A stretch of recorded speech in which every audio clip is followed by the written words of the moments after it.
Assalamualaikum warahmatullahi wabarakatuh. Selamat datang dan terima kasih kepada ibu-ibu sekalian yang telah hadir dalam penyuluhan pada hari ini. Perkenalkan, nama saya Tiara Dewi Lestari. Saya dari Poltekkes Kemenkes Palembang jurusan D3 Gizi. Sebelumnya saya mau tanya dulu nih, apa kabar semuanya ibu-ibu? Apakah baik? Alhamdulillah semuanya baik. Pada penyuluhan hari ini saya akan memberikan materi tentang cegah wasting sedini mungkin. Nah, menarik bukan? Wasting adalah keadaan di mana ketika berat badan anak tidak setara dengan tinggi badannya. Istilah wasting dipakai untuk menggambarkan permasalahan gizi anak ketika bobot tubuhnya jauh di bawah normal, yang menandakan bahwa nutrisi anak tidak terpenuhi dengan cukup. Dengan kondisi berat badan anak menurun sangat kurang atau bahkan berada di bawah rentang normal, anak yang mengalami wasting umumnya memiliki proporsi tubuh yang kurang ideal. Wasting membuat berat badan anak tidak sepadan dengan tinggi badan untuk anak seusianya. Singkatnya, wasting bisa kita sebut dengan kurus. Wasting pada anak merupakan gejala kekurangan gizi akut, biasanya sebagai akibat dari asupan makanan yang tidak cukup dan tingginya insiden penyakit menular, terutama diare. Nah, kejadian wasting pada anak juga dapat berdampak besar terhadap kondisi kesehatannya sekarang ataupun di kemudian hari. Anak yang mengalami wasting umumnya lebih mudah terserang penyakit, bahkan beresiko sampai berakibat fatal. Selain dari segi kesehatan, wasting juga turut mempengaruhi kemampuan intelektual anak di masa pertumbuhannya. Lalu, kapan sih anak bisa dikatakan mengalami wasting? Nah, seperti yang sudah saya jelaskan tadi, wasting pada anak dapat terlihat dari bentuk fisik anak, di mana anak terlihat sangat kurus dan timpang dari tinggi badannya. Dan menurut WHO, indikator yang digunakan untuk menilai kemungkinan wasting pada anak yakni indikator berat badan terhadap panjang badan atau berat badan terhadap tinggi badan. Anak dikatakan mengalami wasting ketika hasil pengukuran indikator berat badan terhadap tinggi badan berada di -3 sampai dengan di bawah -2 standar deviasi. Dan yang kedua, anak bisa dikatakan mengalami wasting ketika anak juga mengalami infeksi, peradangan kronis di usus atau seluruh sistem tubuh dan munculnya pembengkakan di beberapa bagian tubuh karena penumpukan cairan. Dan lingkar lengan atas atau lila pada anak cenderung kecil, biasanya kurang dari 12,5 cm. Bila anak-anak mengalami tanda-tanda dari wasting tersebut dan tidak mendapatkan perawatan secepatnya, kondisi wasting pada tingkat yang parah ini bisa berkembang semakin buruk. Tidak menutup kemungkinan nantinya akan mengakibatkan gizi buruk pada anak. Nah, bisa kita lihat di foto ini, terlihat ada 4 anak. Laki-laki yang pertama itu memiliki berat badan dan tinggi badan yang sepadan dengan usianya. Dan ini bisa kita sebut dengan normal. Anak yang kedua itu memiliki tinggi badan yang sesuai dengan usianya namun tidak sepadan dengan berat badannya saat ini. Nah, inilah yang disebut dengan wasting atau kurus karena berat badan tidak setara dengan tinggi badannya. Lalu yang ketiga memiliki berat badan yang sesuai tetapi tinggi badannya tidak, yang disebut dengan stunting atau pendek. Nah, yang keempat, ini memiliki berat badan dan juga tinggi badan yang tidak sesuai dengan anak-anak seusianya, sehingga mengalami masalah stunting dan juga wasting. Lalu, apa saja yang menjadi penyebab terjadinya wasting pada anak? Yaitu diantaranya kurang terjangkau atau sulitnya akses ke pelayanan kesehatan terdekat, sehingga membuat banyak orang tua enggan memeriksakan kondisi kesehatan anaknya. Lalu yang kedua, pemberian asupan makanan harian yang tidak memenuhi kebutuhan gizi anak, misalnya pemberian ASI eksklusif, MPASI maupun makanan padat tapi dengan jumlah dan kualitas yang kurang memadai. Lalu selanjutnya, kebersihan lingkungan sekitar yang buruk, termasuk sulitnya mendapatkan akses air bersih dan pelayanan kebersihan. Dan pengetahuan ibu yang kurang mengenai nutrisi dan kesehatan. Lalu yang terakhir, pilihan sumber makanan yang sangat terbatas dan kurang beragam. Apa saja yang bisa kita lakukan untuk mencegah terjadi wasting pada anak? Yang pertama itu mengetahui penyebab dan gejala awal wasting atau kurus pada balita. Seperti yang sudah saya jelaskan tadi ya ibu-ibu. Lalu yang kedua, memaksimalkan pemberian ASI eksklusif sejak awal kelahiran tanpa tambahan apapun sampai usia 6 bulan.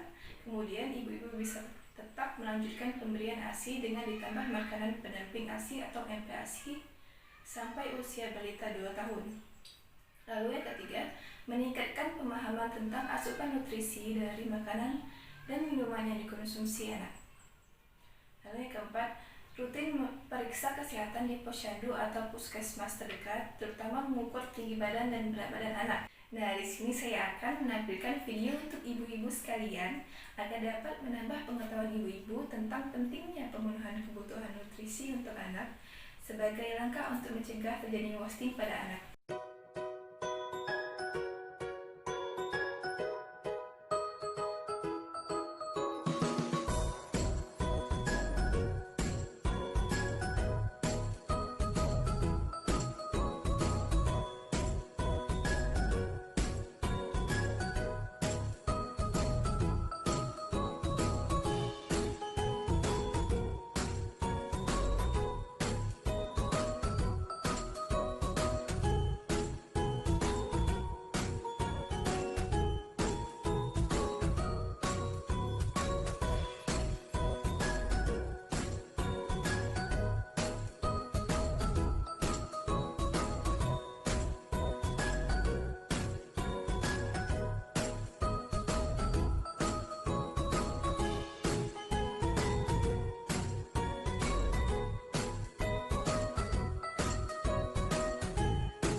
Nah, dari pembahasan yang sudah saya berikan tadi, apakah ibu-ibu ada yang ingin bertanya? Ya, silakan Ibu. Ya, bagus sekali pertanyaannya. Nah, di sini hal yang bisa ibu-ibu lakukan jika anak memiliki ciri-ciri wasting adalah dengan yang pertama, periksakan kepada dokter atau ahli gizi. Nah, di sana akan dilakukan pemeriksaan kondisi anak dan diberikan rekomendasi yang tepat agar anak kembali pulih dan tidak mengalami gangguan perkembangan. Lalu yang kedua, menerapkan pola makan yang baik dan seimbang untuk anak. Karena anak yang mulai memiliki ciri-ciri kekurangan gizi haruslah mendapat perhatian khusus, mengingat tumbuh kembang anak yang terganggu. Usahakan setiap kali makan berikan makanan yang beragam, sehingga nutrisi yang didapat juga banyak. Contohnya bahan makanan yang mengandung karbohidrat, itu nasi, roti, kentang. Yang mengandung protein hewani, daging, telur, ikan, ayam. Lalu yang mengandung protein nabati, tahu dan tempe. Dan terakhir mengandung vitamin dan mineral. yaitu sayur dan buah-buahan.